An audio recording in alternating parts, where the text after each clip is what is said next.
चलिए दोस्तों, इस वीडियो में हम करने वाले हैं, ठीक है, ऑडियो, ठीक है, ऑडियो और वीडियो। वीडियो सिर्फ ये होगा कि आप सिर्फ मुझे देखेंगे और सुनेंगे, ठीक है।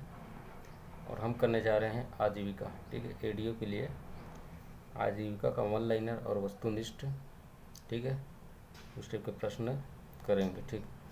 चलिए सबसे पहले हम देखते हैं हार्वे लेविनस्टाइन, ठीक।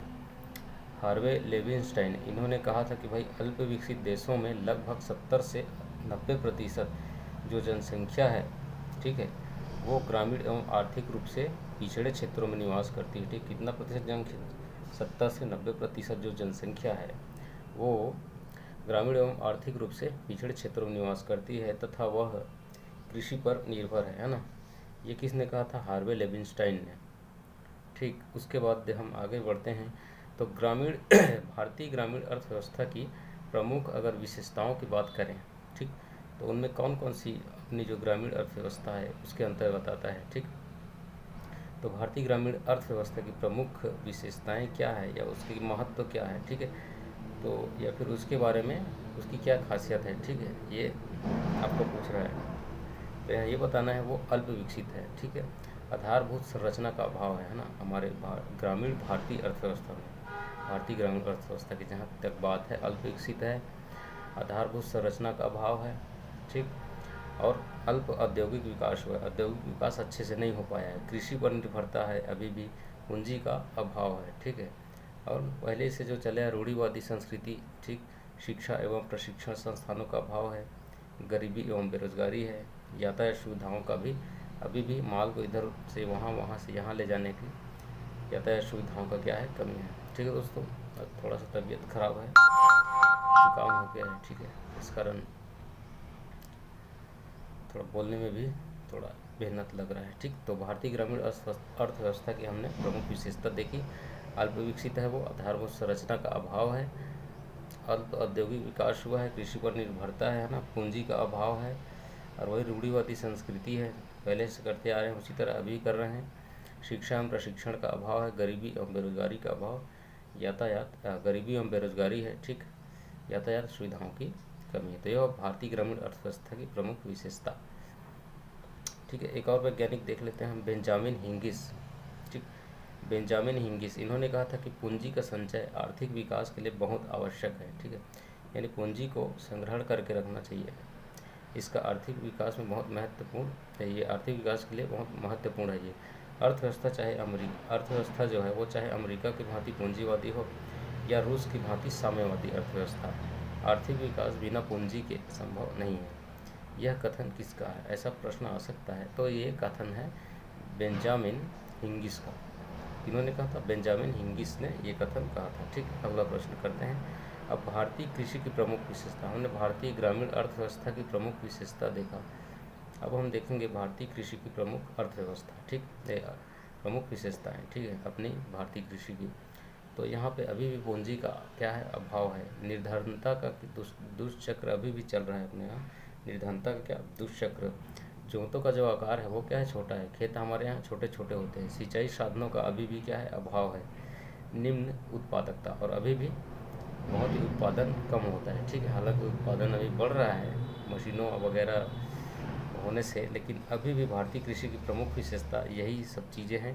पूंजी का अभाव है, निर्धनता का दुष्चक्र चल रहा है अपने यहाँ, जोतों का आकार छोटा है, और सिंचाई साधनों का क्या है? अभाव है, अच्छे से सिंचाई साधन हर जगह उपलब्ध नहीं है, निम्न उत्पादकता, ठीक। तो ये भारतीय कृषि की प्रमुख विशेषता हो गई। हरित क्रांति के समय गेहूं कहाँ से लाया गया था? ठीक है दोस्तों, अगला प्रश्न है, हरित क्रांति के समय गेहूं जो है वो कहाँ से लाया गया था?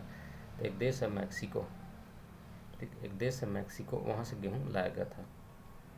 हरित क्रांति के समय किस क्रांति को बढ़ावा मिला? ठीक दोस्तों, हरित क्रांति के समय किस क्रांति को बढ़ावा मिला? उस समय पूंजीवादी क्रांति को बढ़ावा मिल रहा था, ठीक है, एक तरफ, ठीक। किस कृषि को बढ़ावा मिला? प्रश्न यह है कि हरित क्रांति के समय किस कृषि को बढ़ावा मिला? तो पूंजीवादी कृषि को बढ़ावा मिला, ठीक है। अगला प्रश्न है, हरित क्रांति कृषि उन्नति योजना, ग्रीन रिवॉल्यूशन कृषि उन्नति योजना कब आई? तो 2005 में। ठीक, सन 2005 में हरित क्रांति कृषि उन्नति योजना आई थी। ठीक है, 2005 का इस प्रकार याद रख सकते हो। अगर आप धोनी के फैन हैं तो महेंद्र सिंह धोनी ने मेरे ख्याल से 2005 में अंतर्राष्ट्रीय क्रिकेट में डेब्यू किया था, तो उसी समय हरित क्रांति कृषि योजना आई थी। ठीक, अम्ब्रेला योजना के तहत शामिल 11 योजना और उनके मिशन कौन कौन से हैं? अगला प्रश्न है, अम्ब्रेला योजना के तहत जो 11 योजना हैं वो कौन कौन से हैं? तो इसमें है एकीकृत बागवानी मिशन, एकीकृत बागवानी विकास मिशन, MIDH, ठीक है, राष्ट्रीय खाद्य सुरक्षा मिशन, NFSM, ठीक, उसके बाद राष्ट्रीय सतत कृषि मिशन, NMSA, कृषि विकास का प्रस्तुतिकरण, SMAE, ठीक है, इसमें बोल सकते हैं इसमें ही, ठीक, राष्ट्रीय सतत विकास मिशन, राष्ट्रीय सतत कृषि मिशन, NMSA, राष्ट्रीय सतत कृषि मिशन, राष्ट्रीय खाद्य सुरक्षा मिशन, एकीकृत बागवानी विकास मिशन, कृषि विस्तार प्रस्तुतिकरण। उसके अलावा बीज और पौधरोपण सामग्री पर उप मिशन जिसे SMSP कहा जाता है, SMSP, बीज और पौधरोपण सामग्री पर उप मिशन। इसके अलावा कृषि मशीनीकरण पर उप मिशन जिसे SMAM कहा जाता है, SMAM, कृषि मशीनीकरण पर उप मिशन, पौध संरक्षण एवं पौध संरोधक से संबंधित उप मिशन। ठीक है, अगला है 7वां नंबर का, पौध संरक्षण एवं पौध संरोधक से संबंधित उप मिशन जिसे कि SMPPQ कहा जाता है, SMPPQ, पौध संरक्षण एवं पौध संरोधक से संबंधित जो उप मिशन है वो। उसके बाद 8वें नंबर पे है कृषि जनगणना अर्थशास्त्र और सांख्यिकी पर एकीकृत योजना। कौन सा? 8वें नंबर पे कृषि जनगणना अर्थशास्त्र और सांख्यिकी पर एकीकृत योजना। ठीक, उसके बाद है कृषि सहयोग पर एकीकृत योजना, 9वां नंबर का, कृषि सहयोग पर एकीकृत योजना, कृषि विपणन पर एकीकृत योजना और कृषि में राष्ट्रीय ई-गवर्नेंस योजना। ठीक, और कृषि में ही राष्ट्रीय ई-गवर्नेंस योजना। तो इस प्रकार से कुल 11 योजनाएं हैं। अम्ब्रेला योजना के तहत कुल 11 योजना शामिल है। ठीक, इनमें एकीकृत बागवानी विकास मिशन, दूसरा राष्ट्रीय खाद्य सुरक्षा मिशन, तीसरा राष्ट्रीय सतत कृषि मिशन, चौथा कृषि विकास का प्रस्तुतिकरण, 5वां बीज और पौधरोपण सामग्री पर उप मिशन जिसे SMSP बोला जाता है, कृषि मशीनीकरण पर उप मिशन, इसमें पौधे संरक्षण एवं पौध संरोधक से संबंधित उप मिशन जिसे SMPPQ कहा जाता है, कृषि जनगणना अर्थशास्त्र और सांख्यिकी पर एकीकृत योजना, कृषि सहयोग पर एकीकृत योजना, कृषि विपणन पर एकीकृत योजना और कृषि में राष्ट्रीय ई-गवर्नेंस योजना। इस प्रकार से अम्ब्रेला योजना के तहत 11 योजनाएं जो हैं वो शामिल हैं। ठीक, उसके बाद अगला प्रश्न देखते हैं, सदाबहार हरित क्रांति का आह्वान किसने किया था? ठीक, अगला प्रश्न है सदाबहार हरित क्रांति का आह्वान किसने किया था?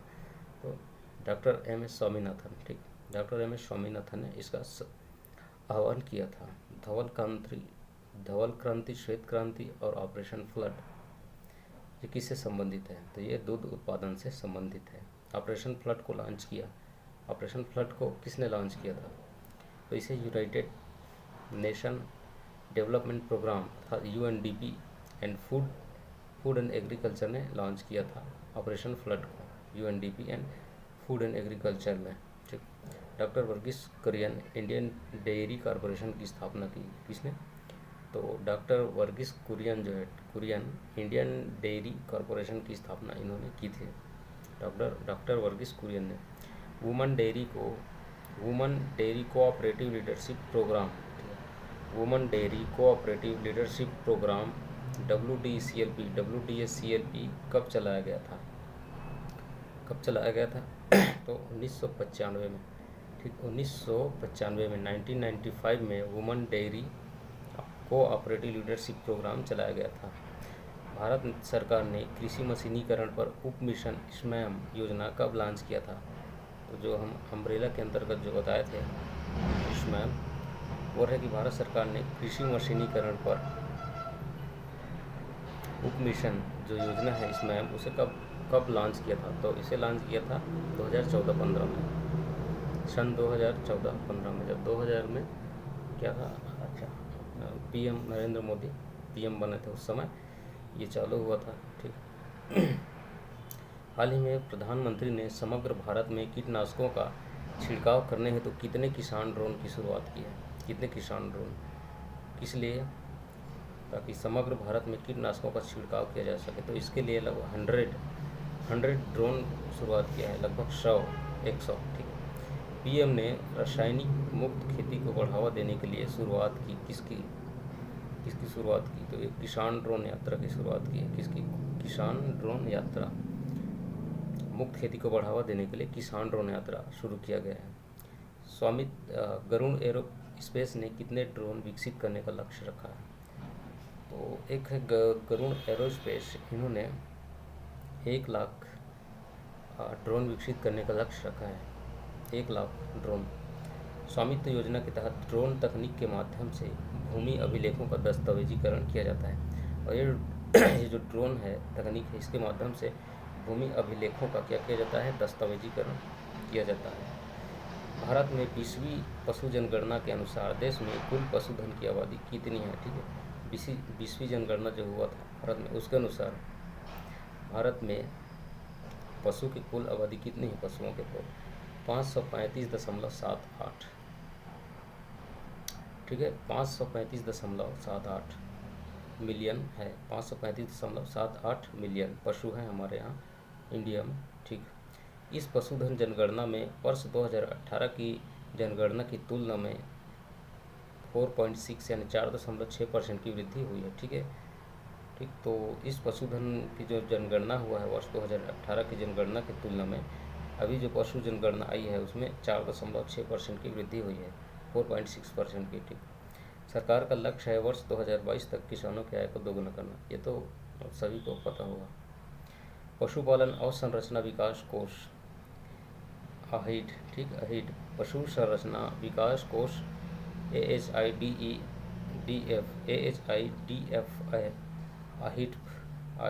अहिड्फ शुरू किया गया था कब? जून 2020 में। जून 2020 में पशुपालन अवसंरचना विकास कोष को चालू किया गया था, जून 2020 में। ठीक। राष्ट्रीय पशुधन मिशन लॉन्च किया गया था। तो राष्ट्रीय पशुधन मिशन कब लॉन्च किया गया था? 2014-15 में। ये भी मोदी के समय, जब मोदी जी पीएम बने थे उस समय राष्ट्रीय पशुधन मिशन लॉन्च किया गया था। NRLM योजना का प्रारंभ कब हुआ? Very important. NRLM योजना का जो प्रारंभ है वो 3 जून 2011 को हुआ था राजस्थान के बांसवाड़ा से। ठीक है। SGSY जो योजना था ना, उसको इसमें NRLM में परिवर्तित किया गया था। ठीक। तो ये जो NRLM है ये 3 जून 2011 को राजस्थान के बांसवाड़ा से चालू हुआ था। ठीक। इसके लिए ट्रिक भी है। NRLM में राजस्थान के NRLM में क्या होता है, जो स्वयं सहायता समूह वगैरह होते हैं वो लोग कुछ सामान भी बनाते हैं ना, उनके सामान का क्या किया जाता है? बिक्री कराया जाता है। ठीक। तो इसी प्रकार ये ट्रिक ये है कि NRLM में जो राजस्थान का बांस था, राजस्थान के बांस को भी बिचवाया गया। ठीक। उनके बांसों को भी बिचवाया गया। तो इस प्रकार NRLM जो है ये राजस्थान के बांसवाड़ा से चालू हुआ था। बिहान का छत्तीसगढ़ी में अर्थ बिहान, बिहान सवेरा।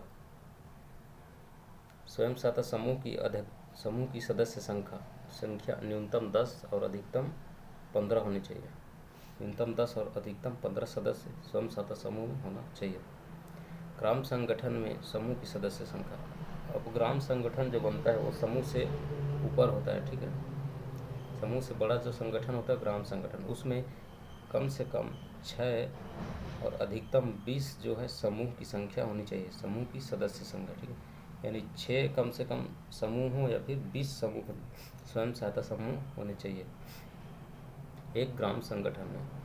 उसके बाद ग्राम संगठन के ऊपर होता है क्लस्टर लेवल। तो क्लस्टर में संगठन में समूह की सदस्य संख्या क्या होती है? तो यहाँ पे क्लस्टर में समूह की सदस्य संख्या, यहाँ पे ग्राम संगठन होना चाहिए, क्लस्टर में ग्राम संगठन होगा। ठीक है। आगे देखते हैं। हाँ, ये हुआ क्लस्टर संगठन में ग्राम संख्या कितनी होती है? तो क्लस्टर जो होता है उसमें कितने ग्राम संगठन होते हैं, ऐसा पूछ रहा है ना। तो 20 से 30 ग्राम संगठन को मिलाकर क्लस्टर का प्रारंभ किया जाता है। कितने? 20 से 30 ग्राम संगठन मिलाकर क्लस्टर प्रारंभ किया जाता है। ठीक, शुरुआत में हो सकता है कि 10 ग्राम संगठन को मिलाकर भी एक क्लस्टर चालू किया जा सकता है। क्लस्टर जो है विकास खंड लेवल पे होता है। ठीक है, तो इसमें 10 ग्राम संगठन को मिलाकर एक क्लस्टर चालू किया जा सकता है। रिवॉल्विंग फंड की राशि कितनी होती है? ठीक है, जो स्वयं सहायता समूहों को दिया जाता है रिवॉल्विंग फंड, वो कितना होता है? यह 15,000 होता है। और ये किस शर्त पर मिलेगा? तो ये इसके लिए एक शर्त है, 3 से 5 माह जो पुराने पंचसूत्र का पालन कर रहे हैं लोग, ठीक है, उन्हें दिया जाएगा। ठीक, आजकल 11 सूत्र हो चुके हैं। ठीक, तो यहाँ पे ऑप्शन में अगर 11 सूत्र का पालन कर रहा हो 3 से 5 माह तक, तब उसे मिलेगा, ऐसा ऑप्शन है, तब भी आप टिक कर सकते हो, राइट। ठीक, CIF कम्युनिटी इन्वेस्टमेंट फंड, ठीक, राशि 50 से 75,000 6 माह पुराने पंचसूत्र का पालन जो कर चुके हैं 6 माह तक, उनको ये मिलेगा। बैंक लिंकेज 6 माह पुराने पंचसूत्र का पालन करने वाले जो समूह होंगे उनको CIF मिलेगा 50 से 75,000 रुपये, 50 से 75,000 रुपये। उसके बाद है बैंक लिंकेज कार्यक्रम, तो इसके माध्यम से 3% वार्षिक ब्याज दर पर जो 6 माह पुराने पंचसूत्र का पालन करने वाले होते हैं समूह, उनको बैंक लिंकेज उपलब्ध कराया जाता है बैंक के माध्यम से, यानी उसका लेना देना चालू कराया जाता है 3% ब्याज पर। ठीक, प्रथम डोज में इन्हें कितना मिलता है? ठीक है, तो जो इन्हें प्रथम डोज में, ये जो SHG हैं, इनको प्रथम डोज में जो इनका जमा होता है, ठीक, जो इनकी राशि, इनकी खुद की राशि जमा होती है, ठीक है, बैंक में, जिसे कॉपर्स कहा जाता है, इसके हिसाब से इनको प्रथम डोज में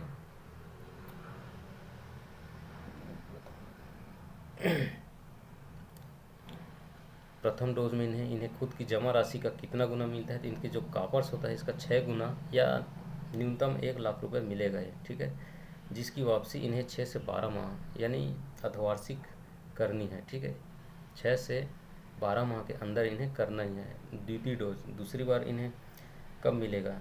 ठीक है, तो इन्हें दूसरी बार न्यूनतम 2 लाख मिलेगा, जिसकी वापसी ये 12 से 24 महीने में कर सकते हैं, यानी 1 से 2 साल के बीच में इन्हें जो द्वितीय डोज में ऋण मिलेगा उसकी वापसी ये 12 से 24 महीने में कर सकते हैं। उसके बाद तृतीय डोज जो इनको मिलता है, तीसरा डोज यानी तीसरी किस्त नहीं बोलेंगे इसको, इसमें मिलता है 3 लाख। ठीक, तो इसकी वापसी जो है 24 से 36 माह, तो पहले 6 से 12 माह में वापसी कर सकते हैं, उसके बाद दूसरा जो है उसको 12 से 24 माह में, उसके बाद तीसरा जो है उसको 24 से 36 माह में वापसी किया जा सकता है।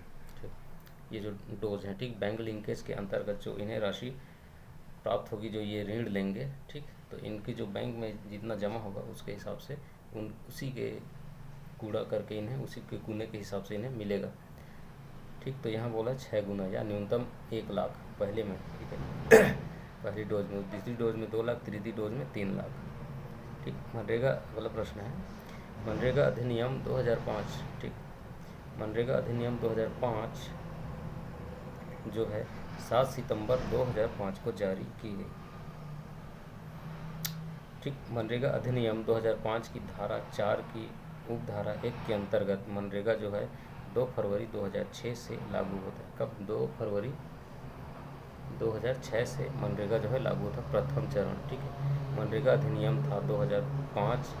ठीक, तो ये 7 सितंबर जो अधिनियम है, ये 7 सितंबर 2005 को जारी हुआ था, और मनरेगा अधिनियम 2005 की धारा 4 की उपधारा 1, ठीक, मनरेगा अधिनियम 2005 की धारा 4 की उपधारा 1 के अंतर्गत 2 फरवरी 2006 को मनरेगा अधिनियम, ठीक है, ये पहला चरण इसका आता है। ठीक, तो 2 फरवरी 2006 से प्रथम चरण में छत्तीसगढ़ के 11 जिले शामिल थे। ठीक है, वैसे इंडिया के 130,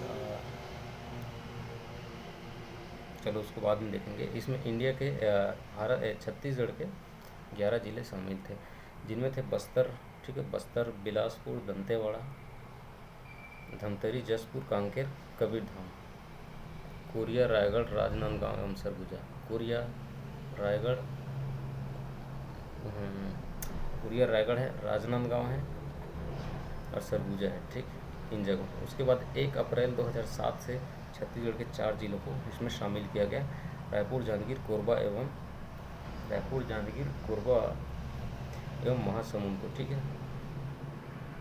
उसके बाद तृतीय चरण 1 अप्रैल 2008 से राज्य के समस्त जिलों में मनरेगा जो है चालू हो जाता है, ठीक।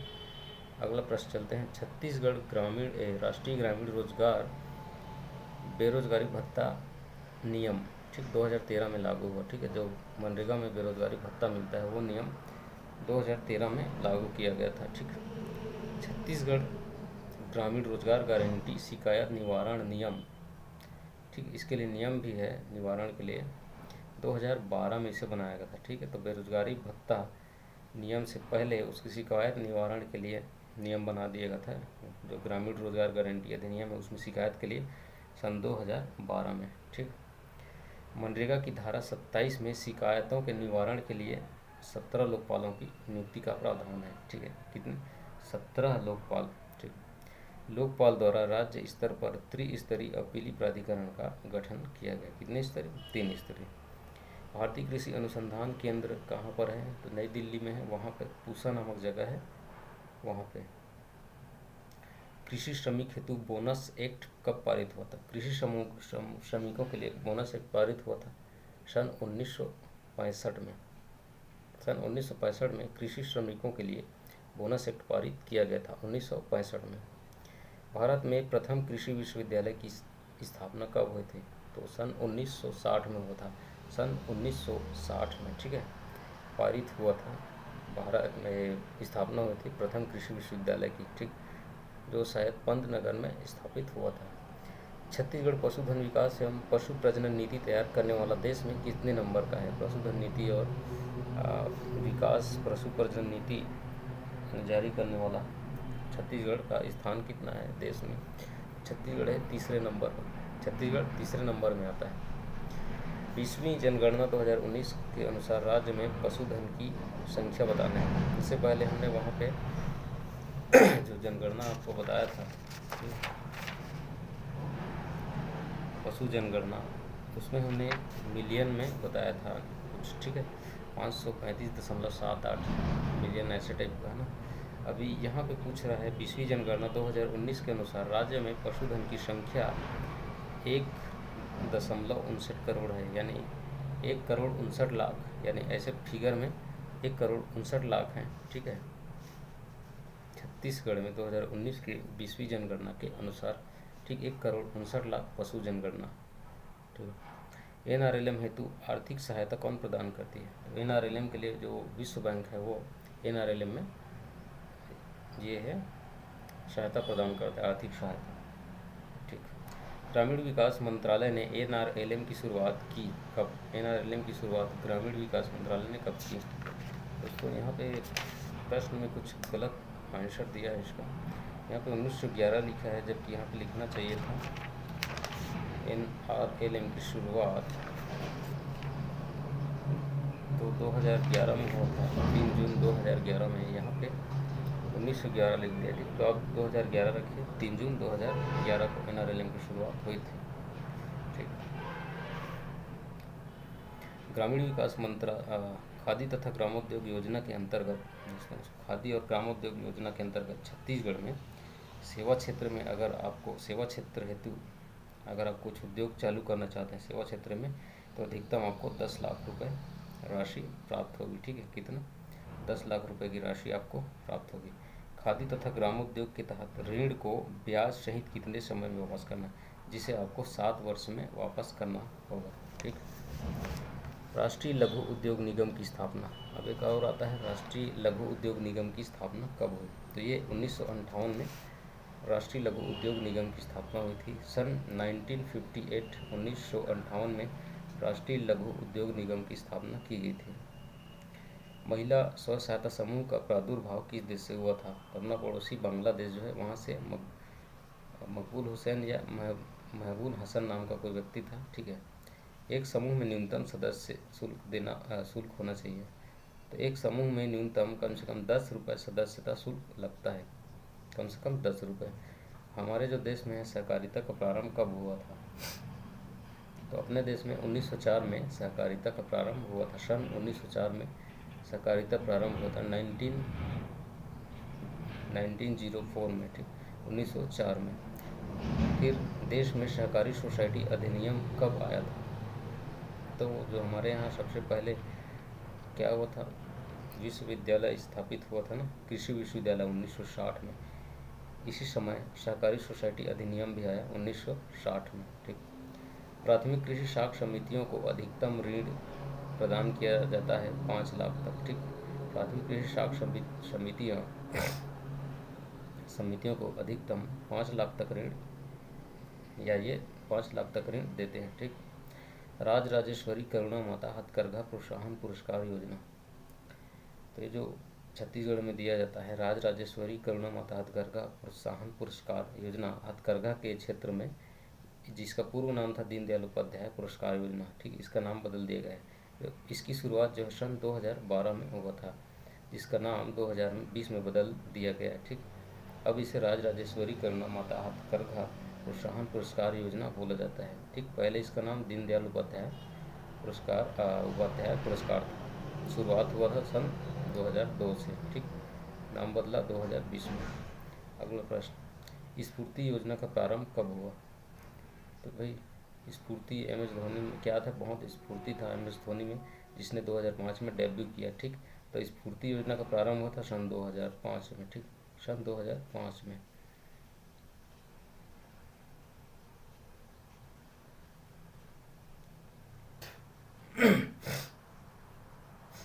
दोस्तों आर्थिक सर्वेक्षण 2021, ठीक, अभी तो आर्थिक सर्वेक्षण नया आ चुका है, तो पुराना भी पूछ देता है, 1 साल पिछले वाला,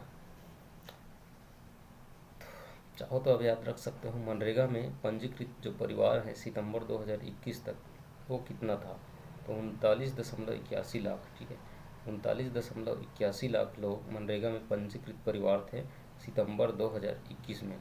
और रोजगार उपलब्ध कराए गए कितने को? तो 26.30 लाख, ठीक। 39.81 लाख थे, लेकिन उसमें से 26.30 लाख को रोजगार उपलब्ध कराया गया था। सामुदायिक निवेश कोष के अंतर्गत महिला स्वयं सहायता समूह यानी SHG को सूक्ष्म ऋण योजना के आधार पर 60 से 75 हज़ार रुपये तक की राशि प्राप्त होती है, ठीक है, ऋण के रूप में उपलब्ध कराया जाता है सूक्ष्म ऋण योजना के तहत, ठीक है। यानी एक माइक्रो प्लान योजना बनाया जाता है, जिसके तहत इन्हें 60 से 70 हज़ार रुपये सामुदायिक निवेश कोष प्राप्त होता है। नियमित रूप से इन्हें कितनी राशि प्रदान की जाती है? तो इसे नियमित रूप से 15,000 तो इन्हें दिया जाता है कोई भी स्वयं सहायता समूह को, ठीक है, शुरुआत में। NRLM के अंतर्गत महिला स्वयं सहायता समूह को कितने प्रतिशत ब्याज दर पर ऋण उपलब्ध कराया जाता है? तो इन्हें 3% ब्याज दर पर ऋण उपलब्ध कराया जाता है। SHG को 3% ब्याज देने पर इन्हें ऋण मिल जाता है। वर्तमान में कुल कितने NRLM अनुपालित स्वयं सहायता समूह जो है वो कार्यरत हैं? वर्तमान में कितने? वर्तमान में 1,82,593, ठीक है, 1,82,593 जो स्वयं सहायता समूह है वो NRLM में अभी अनुपालित हैं, ठीक है, यानी NRLM के अंतर्गत ये कार्य कर रहे हैं, ठीक है। वर्तमान में 1,82,593 लाख, यानी 1,82,593, ठीक। पूर्व संचालित स्वर्ण जयंती ग्राम स्वरोजगार योजना के कौशल उन्नयन विशेष परियोजना को भी बदल दिया गया। अब इसका नाम NRLM विकास हेतु दीनदयाल उपाध्याय ग्रामीण कौशल योजना कर दिया गया है, ठीक है। अब फिर से इसका नाम बदल दिया गया है, ठीक है, DDU-GKY, यानी कि दीनदयाल उपाध्याय ग्रामीण कौशल योजना DDU-GKY कर दिया गया है, ठीक। एक बार और इसको देखते हैं कि पूर्व में संचालित जो स्वर्ण जयंती ग्राम स्वरोजगार योजना था, इसके कौशल उन्नयन विशेष परियोजना को परिवर्तित करते हुए क्या किया गया है? NRLM में विकास हेतु दीनदयाल उपाध्याय ग्रामीण कौशल योजना यानी कि DDU-GKY कर दिया गया, ठीक है। NRLM में इसका नाम जो है, जो स्वर्ण जयंती ग्राम स्वरोजगार योजना है, उसको बदल कर दीनदयाल उपाध्याय ग्रामीण कौशल योजना कर दिया गया है, ठीक। तो हम DDU-GKY बोलेंगे, यानी दीनदयाल उपाध्याय ग्रामीण कौशल योजना समझेंगे आप। DDU-GKY के लिए परियोजना की अवधि कितनी होती है? कितनी अवधि के लिए दीनदयाल उपाध्याय ग्रामीण कौशल योजना को चलाया जाता है? शुरू करने के बाद तो 3 वर्ष के लिए इसे चलाया जाता है, 3 वर्ष के लिए। DDU-GKY के अंतर्गत वर्तमान में 99 परियोजनाएं संचालित हैं। कितने? 99 परियोजनाएं DDU-GKY के अंतर्गत संचालित हैं।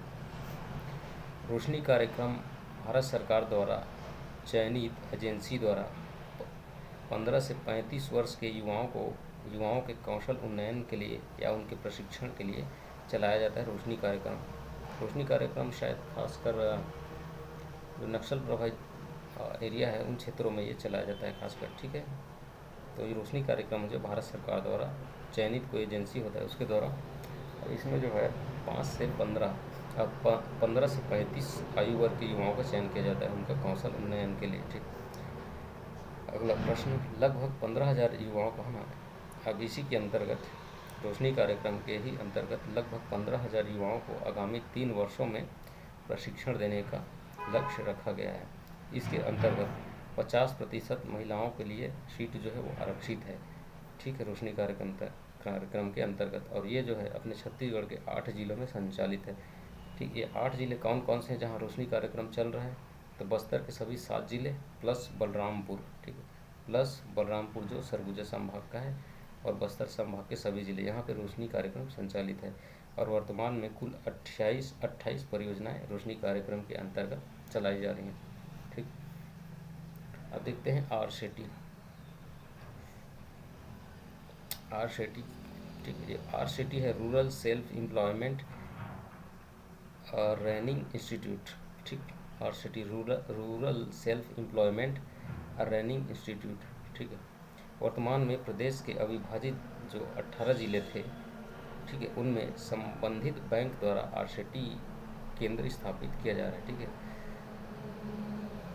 तो ये जो RSETI है, ठीक है, प्रदेश के जो 18 जिले थे उस समय ना, जो विभाजन नहीं हुआ था, वहाँ पे कुछ आसपास के बैंकों द्वारा या संबंधित बैंकों के द्वारा RSETI केंद्र स्थापित किया गया था, ठीक है, किया गया है, ठीक है। RSETI जो है, अब देख लीजिए, सेल्फ रूरल यानी ग्रामीण सेल्फ एम्प्लॉयमेंट यानी खुद की रोजगार के लिए ये वहाँ पे ट्रेनिंग दिया जाता है, ठीक है, जिसे RSETI कहा जाता है। यहाँ पे बैंकों द्वारा ये ट्रेनिंग दिया जाता है, ठीक है, जिसमें 11 SBI जो हैं, 5 देना बैंक और 2 सेंट्रल बैंक द्वारा RSETI केंद्र संचालित है, ठीक है। यानी ये बैंकों के सहयोग से चलता है RSETI, ऐसा आप समझिए, ठीक। इसमें प्रशिक्षण कार्यक्रम के अंतर्गत वर्ग 1 हेतु यानी पहले वर्ग के लिए 42.40 रुपये यानी लगभग समझिए 42 रुपये प्रति हितग्राही, ठीक है, इसमें लगता है, ठीक।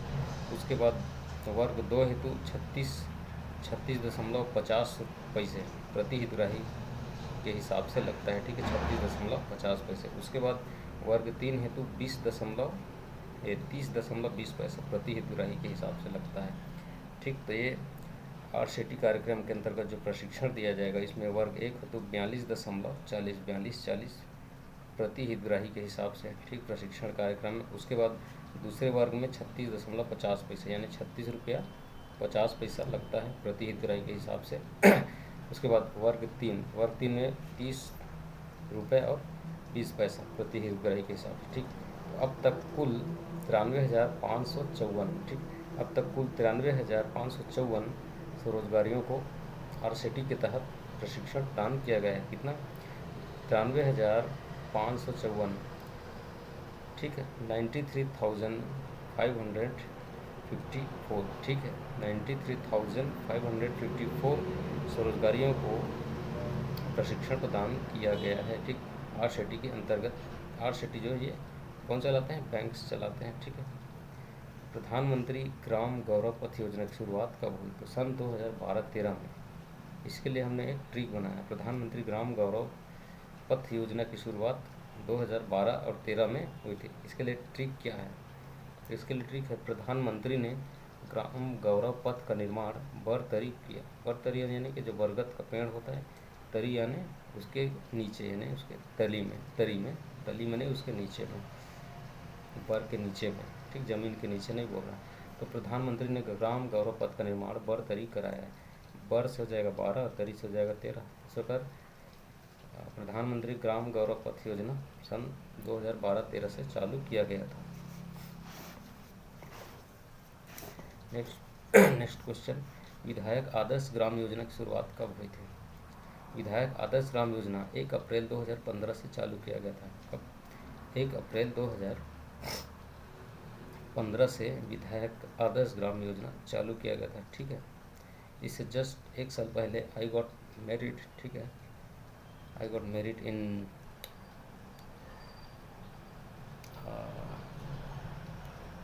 2014। ठीक, 2014।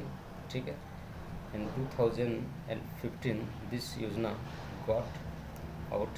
ठीक है, विधायक आदर्श ग्राम योजना ठीक 1 अप्रैल 2015 को ये चालू हुआ है। ठीक है, उसके बाद हम देखते हैं श्यामा प्रसाद मुखर्जी रूबन मिशन की शुरुआत 22 फरवरी सन 2016 से, और 1 साल बाद ठीक विधायक आदर्श ग्राम योजना के 1 साल बाद ठीक है फरवरी माह में 22 फरवरी 2016 को श्यामा प्रसाद मुखर्जी रूरबन मिशन की शुरुआत भी कर दिया गया था, जहां इसके अंतर्गत देश भर में 300 रूरबन क्लस्टरों का सृजन किया गया था। कितने? 300। छत्तीसगढ़ में 3 चरणों में कुल 19 क्लस्टर का चयन किया। देश में 300 क्लस्टर का चयन किया गया था, लेकिन अपने छत्तीसगढ़ में 3 चरणों में 19 क्लस्टरों का चयन किया गया था। किसमें? श्यामा प्रसाद मुखर्जी रूरबन मिशन के अंतर्गत, जो कि 22 फरवरी सन 2016 को चालू हुआ था। छत्तीसगढ़ में 3 चरणों में है ना चालू 3 चरणों में कुल 19 क्लस्टर का चयन किया गया था, जिसमें जो है दोस्तों 12 जनजाति क्लस्टर था और 7 जो है गैर जनजाति क्लस्टर थे। ठीक, तो इसमें 12 जनजाति क्लस्टर तथा 7 गैर जनजाति क्लस्टर थे। ठीक, अगला प्रश्न, प्रदेश में न्यूनतम आंकड़ों के अनुसार 10,728 ग्राम पंचायतें हैं, जो कि 4 जनवरी 2018 को खुले में शौच से मुक्त हो चुकी हैं। ठीक, 4 जनवरी 2018 तक ऐसे कितने ग्राम पंचायतें हैं छत्तीसगढ़ का जो खुले से शौच मुक्त हो चुकी है?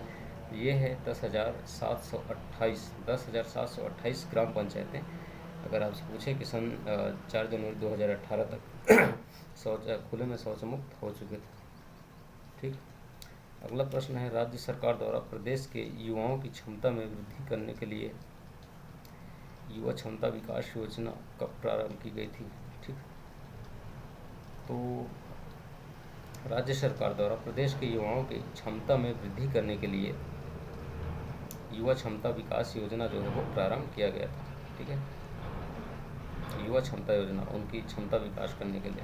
ठीक, स्वयं सहायता समूह की उत्पत्ति भारत में कब से मानी जाती है या किस दशक से मानी जाती है? 1910 के दशक यानी 19वें दशक में भारत में स्वयं सहायता समूह की उत्पत्ति का अवधारणा प्रकट किया गया है। ठीक है, और ईला भट्ट थी। ईला भट्ट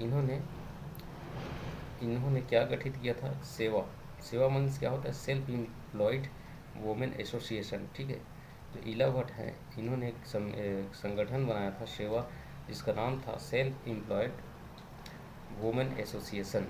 ठीक है, तो अपने यहाँ जो भारत में स्वयं सहायता समूह की उत्पत्ति भारत में 1910 के दशक में हुआ था, जब डॉक्टर ईला भट्ट द्वारा गठित एक सेवा था। क्या सेवा था? सेल्फ एम्प्लॉयड वुमेन एसोसिएशन, इसके द्वारा अपने इंडिया में स्वयं सहायता समूह की उत्पत्ति मानी जाती है। ठीक, अगला प्रश्न है, एक अनुमान के अनुसार भारत में 33 लाख पंजीकृत एसएचजी हैं। एक अनुमान लगाया गया है, उसके हिसाब से भारत में कुल 33 लाख जो हैं 33 लाख एसएचजी हैं। ठीक, 33 लाख। अगला प्रश्न, भारत में ग्रामीण साख के कितने प्रकार हैं? तो भारत में ग्रामीण साख के 3 प्रकार हैं। ठीक है, जहाँ से ग्रामीण साख अर्थात जो ग्रामीण क्षेत्र में ऋण देने का काम करती है। ठीक, सबसे पहला है अल्पकालिक ऋण, उसके बाद है मध्यकालिक ऋण जो देती हैं, और जो दीर्घकालिक ऋण जिनसे प्राप्त होता है। ठीक, तो ये 3 प्रकार से। ठीक, जो अल्पकालिक ऋण देता है वो 0 से 15 माह के लिए देता है। ठीक, और मध्यम कालिक जो ऋण है वो 15 से 15 माह से 5 वर्ष तक। मध्यमकालिक ऋण 15 माह से 5 वर्ष, उसके बाद 5 वर्ष से अधिक के लिए जो ऋण मिलता है उसे दीर्घकालिक ऋण कहा जाता है। ठीक। अगला प्रश्न, प्रदेश में स्थापित 1333 प्राथमिक कृषि साख समितियों में से कितना, 1333 प्राथमिक कृषि साख समितियों में से 475 जो है लैंपस है एवं 858 पैक्स है। ठीक। 475 लैंपस एवं 858 पैक्स है। ठीक। अब ये लैंपस और पैक्स क्या है ये हम आपको मालूम करके बताएंगे बाद में। ठीक। सितंबर 2020 की स्थिति में बैंक में जमा राशि, ठीक, अगर सितंबर के आर्थिक सितंबर तक का, चलो छोड़िए इसको। ठीक है। अगला प्रश्न देखते हैं, प्रधानमंत्री जन धन योजना शुरुआत कब हुई थी? तो इसकी शुरुआत मोदी ने, जब ये मोदी जी पीएम बने थे उसी समय इन्होंने चालू कर दिया था। कुछ समय बाद 28 अगस्त 2014 से प्रधानमंत्री जन धन योजना PMJDY, ठीक है, 28 अगस्त 2014 को। ठीक। और रुपे कार्ड की शुरुआत और 2014 में ही किया गया था, 8 मई को किया था। ठीक है, 8 मई को गर्मी के समय किया था भाई इन्होंने, 8 मई को 2014 को रुपे कार्ड की शुरुआत। ठीक है। PMJDY यानी प्रधानमंत्री जन धन योजना के अंतर्गत सक्रिय खातों की संख्या कितने प्रतिशत है? ठीक है, तो PMJDY के अंतर्गत सक्रिय खातों की संख्या